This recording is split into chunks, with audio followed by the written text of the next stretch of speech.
In the most recent general election of 2024, if you remember, just to date that video, um, you will remember the fact that there was a big point where Farage lost a lot of momentum, and that was the fact that he was making comments about Ukraine, NATO, and Russia, which, well, were just a little bit sus.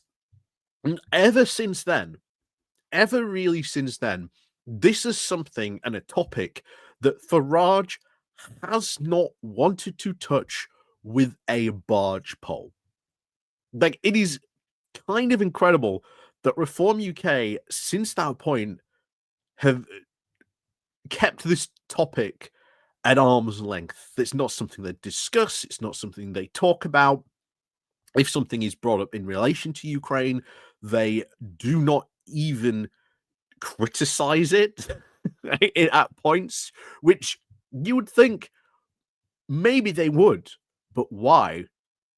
Or at least the reasons why they would want to do that might actually be quite pro-Russian.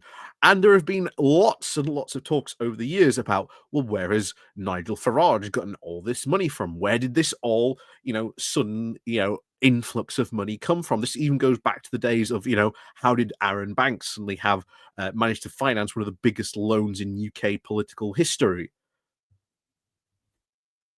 A lot of questions about this should be asked, and I think given the recent, what's recently happened to a former UKIP member and even someone who was very active amongst these now people who are now Reform, we should be asking a lot more questions. We should be, I think, pushing for another Russian influence uh, report, like another Russia report, or revisiting the Russia report. I think it is high time because I think this might become kind of embarrassing for Reform if this starts going on, quite frankly. So before we do go looking more into this, please, of course, do remember to click on the like, share, and of course, subscribe button down below. Of course, don't forget to ring the bell as well so you get notifications when we go live and when we drop a new video. Down below, of course, there are links to the Patreon page. There's the Buy Me Coffee link where you can, well, buy me coffee, the YouTube thank you button, and of course, the YouTube membership as well. So there was a Pony Club video and, of course, a video for the Patreons out that came out yesterday. So if you are a member of that, do go give those that video a watch. There is also up there a link, a little QR code. You can see it there. That'll take you straight to the Patreon page as well. So, as always, thank you very much to all those people who do help and support the channel. Even if you do just click the like and share button, that helps a lot. And of course, don't forget to leave a comment down below as well. That also helps as well. So let's crack on then into this, shall we? Because this is, I think, quite embarrassing. And I think this is something opposition parties should be hitting Reform with very, very much so. Because this, once again, shows that there's these links that are going on here. And maybe they should be properly investigated. So, we go on to this. So, Reform UK is now trying to distance Nigel Farage from a crook he was photographed with numerous times. Surprise, surprise. So, Reform UK has now tried to distance itself from one of the party's former members who has admitted bribery charges from his time as a member of the European Parliament. The former MEP and Senedd member Nathan Gill from Langfield Annesley last week pleaded guilty to now 8 counts of bribery between December 6, 2018 and July 18th, 2019. However, one of the most senior figures now in the party has tried to claim that Gill was not known to those at the top of Reform UK. Just for you to note, you can see the picture there. That's Nigel Farage. And who's that? Who's that? Oh, that's Nathan Gill. Just one of the many photographs of them together. But he was never known. Who was this guy? Who is this person? We've never seen him before in our lives. Meanwhile, there's multiple pictures of him with all these people. Anyway, Mr. Gill was, of course, a member of the European Parliament for Wales from 2014 to January of 2020. At this very same time, of Nigel Farage served in that institution. Gill was first elected as a UKIP candidate and then again under the Brexit Party banner in 2019, just weeks after Farage, of course, started the party. In May of 2016, he was one of a group of UKIP politicians elected to the National Assembly, as then called, having led UKIP now in Wales between December of 2014 and September of 2016, a position appointed by Mr. Farage. So once again, this guy was totally unknown to the party. Who who was this man we appointed in charge of leading the party in Wales? You can see how ridiculous all this stuff really is on this. Then it gets even more embarrassing, or should we say, and well, not indicting, but something that should be definitely investigated. Farage, of course, also backed to be leader now of the UKIP group in the National Assembly for Wales when he lost then to former Conservative MP Neil Hamilton. Farage said it was now an unjust act of deep ingratitude. Yeah, totally didn't know the guy at all. Totally didn't know the guy at all. But when he lost his seat, it was just an unjust act of in deep gratitude, quote Mr. Farage, who claims never knew him at all. Gill, of course, subsequently then left the UKIP group in the Assembly to then sit as an independent. He was also now leader of Reform UK Wales from March to May of 2021 when he resigned from the party. Richard Tice, Reform deputy leader, also now shared images of himself with Gill, including back in April of 2021 when he said it was, quote, great to be with Nathan Gill, the leader of Reform UK Wales campaigning today. Again, totally not known at all, right?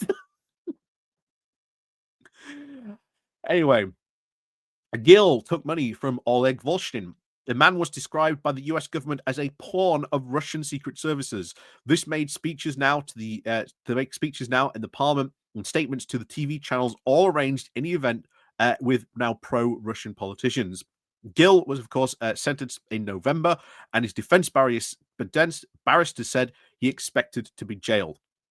He was tasked by Ukrainian Oleg Volshnig, a former member of the Ukrainian parliament for the pro-Russian opposition platform for Life Party, on at least 8 occasions to make very specific statements in return for money, and there was evidence now of WhatsApp messages between the two men.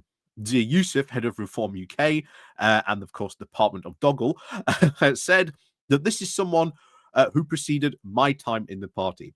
What he's done is, of course, appalling and totally unacceptable and traitorous. It is very abundantly clear to anybody watching this program and to all of us at Reform. The first time I'd ever seen or heard of his name was, of course, in the news report. This is somebody who was active in what was an extremely nascent party at the time many years ago. Really? So you don't think he might have handed over maybe information and contact details, or maybe stuff over to, I don't know, this guy that maybe is now in the hands of Russian intelligence? Some of these things should be looked into a lot more, I think. Anyway, he continued to say, I've never spoken to him. Most people in the senior leadership team have never really even heard of this guy. Of course, we've just seen the quote from not only Nigel Farage and Richard Tice. Never heard of the guy, apparently, but we've just seen the quotes. We've seen the pictures. Pictures, of course, of Farage and Gill together were, of course, then shown to viewers. To that, Mr. Yusuf then replied, whatever that footage is, Nigel meets tens of thousands of people on an annual basis, ultimately. He can't be held accountable for the actions of every single person who he comes into contact with. I've never met the guy. Reform was a very nascent political party. This guy was like in charge of running Wales. It's very clear he knew the higher ups. Very clear. Very clear indeed. You can't just scoot around this and say, oh, he never met the guy. Oh, he meets hundreds of people. No, I definitely think we should be having another revisiting this. I think in light of this, this should absolutely absolutely be revisited on this case. The footage, of course, showed Gill and Farage on the election trail together, including, of course, with Farage in arms and around Gill's shoulders in and around the European Parliament. Reform UK reiterated Mr. Yousaf's time with the party, of course, predated Gill, but did not, of course, offer any further comment. Labour has also raised questions at what, of course, the rivalry in Caerphilly by-election Reform UK candidate Lil Powell knew, of course, about Gill's involvement in the bribes. You'll remember this because we've brought this up time, all the stuff that's been going on in Caerphilly in that recent by-election, or when the chaos that's been going on in Reform UK in Wales. I keep us talked about this numerous of times now. There's something odd going on in Wales with Reform UK and the way that they're acting and the way they're going about things. It's kind of odd. It's kind of weird. It's very authoritarian the way that everything's being run on that point. But I hope a lot of opposition parties are calling this out and saying, hey, all the stuff that's going on in Reform UK in Wales is kind of odd, isn't it? It's not very democratic. Mr. Powell, of course, hopes to be elected as Reform's second MS on October 23rd. Has, of course, previously been employed by Gill. I was, of course, involved in the top level of Reform UK's management structure until standing down to be a candidate. However, his employment, of course, by Gill ended in December of 2017, predating the period when Gill admitted bribery charges. So this is, again, really odd, really weird, but it's the same thing that keeps on cropping up. All these connections, all these stories, all these things, keep on adding up. As they say, once is a coincidence, twice is suspicious, and three times, well, that's clearly a pattern. Something needs to be, I think, done and looked into quite heavily in this area. Maybe you need to do a proper investigation. Maybe we need to do, a proper Russia report this time, where it has like power to like compel witnesses to give evidence in this regard, not as we saw last time where Aaron Banks can just do a runner saying, oh, I've got a lunch appointment to get to, when he'd only been like questioned for like 30 minutes or so.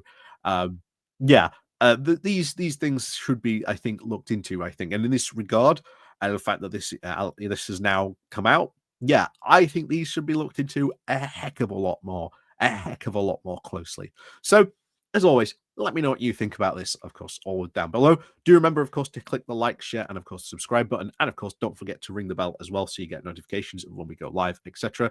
And of course, as always, we'll see you all next time.